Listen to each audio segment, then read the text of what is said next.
dark corners.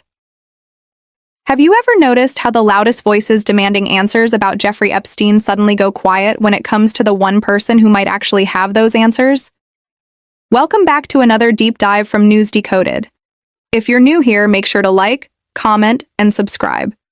Your support helps us continue to bring you real stories from the shadowy corners of power that most people touch.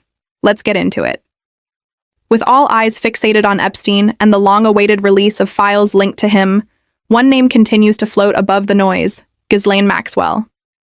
She's alive, she's in federal custody, and she's serving out a 20-year sentence under the supervision of the Bureau of Prisons. She knows things. The real question is, does anyone actually want her to tell us? It's important to note that the Department of Justice submitted its response this week, urging the court to reject her petition and uphold the conviction. As of now, that's the DOJ's official stance. Her trial was fair, and her sentence stands. Her case has quietly become a hot point again, largely because her team recently petitioned the U.S. Supreme Court to overturn her conviction. But this is where things get messy. Because if you look at how power operates behind closed doors, there's more than one path this could take. Judges can make recommendations about where someone serves time: minimum security, medical facility, close to family. But those are just that.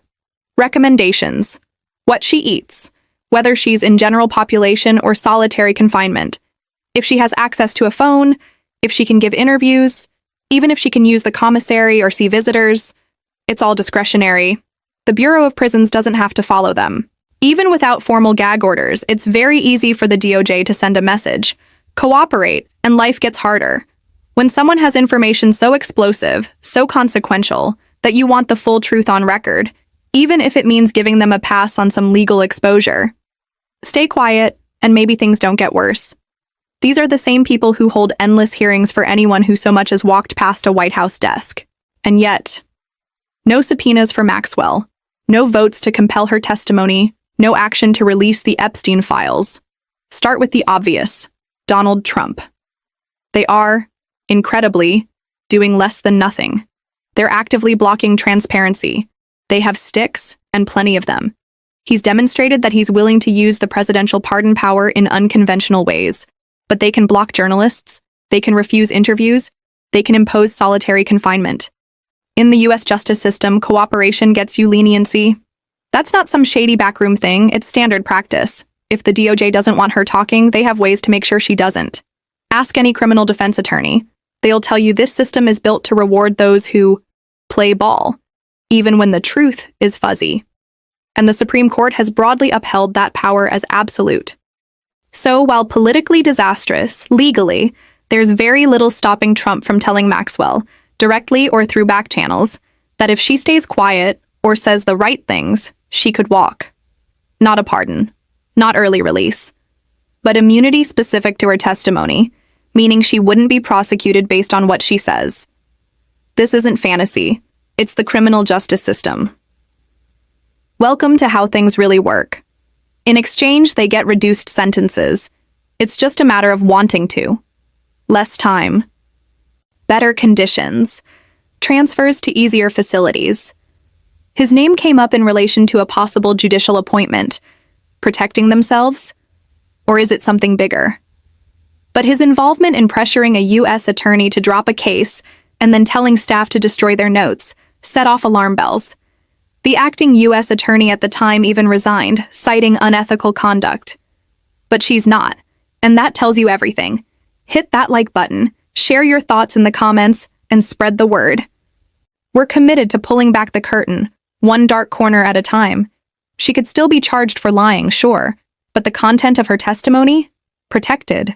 She could get a pardon. Period. And they could grant immunity to her directly. Again, bypassing the DOJ altogether.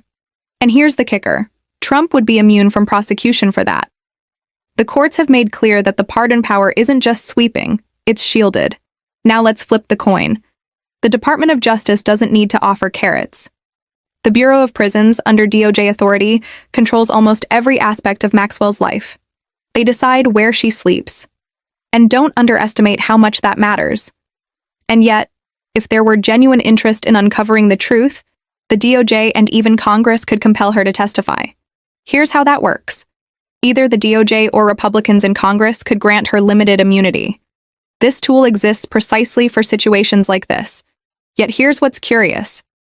The same Republican lawmakers who've shouted for years about exposing the Epstein network, who say they want justice and transparency, are silent on Maxwell. Why? Congress has the authority. They don't need DOJ approval. They can subpoena federal inmates. They can compel testimony. They've done it before in other cases. But instead of hauling Maxwell in for open testimony, House Speaker Mike Johnson and others voted against releasing the Epstein files.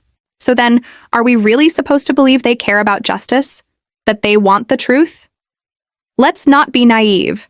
The Bureau of Prisons can restrict her communications in every way except with her attorneys or approved officials, like DOJ investigators or FBI agents.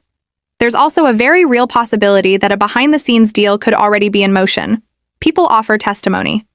Does that cooperation always reflect the truth? Not always. And if someone like Maxwell were to hold back information or carefully tailor her story to protect key figures, intentionally or not, it could absolutely be the result of pressure or promises made off the record. Let's be real. If someone wants to hide the truth, controlling a prisoner's environment is a disturbingly effective way to do it. We've even seen situations where DOJ officials themselves become compromised. Remember Emil Boy, Trump's personal attorney? So is it possible for corrupt officials to pressure or strike deals with inmates? Absolutely. Not just possible, it happens. We've seen high-profile examples where violent offenders were released in exchange for flimsy testimony against bigger targets. Which brings us to the final and perhaps most uncomfortable question. If Congress really wanted the truth from Ghislaine Maxwell, what's stopping them? Because the system has already shown it can compel witnesses, it can grant immunity, it can circumvent DOJ obstruction, and right now that willpower seems non-existent. It's not about legal limits. It's about political convenience.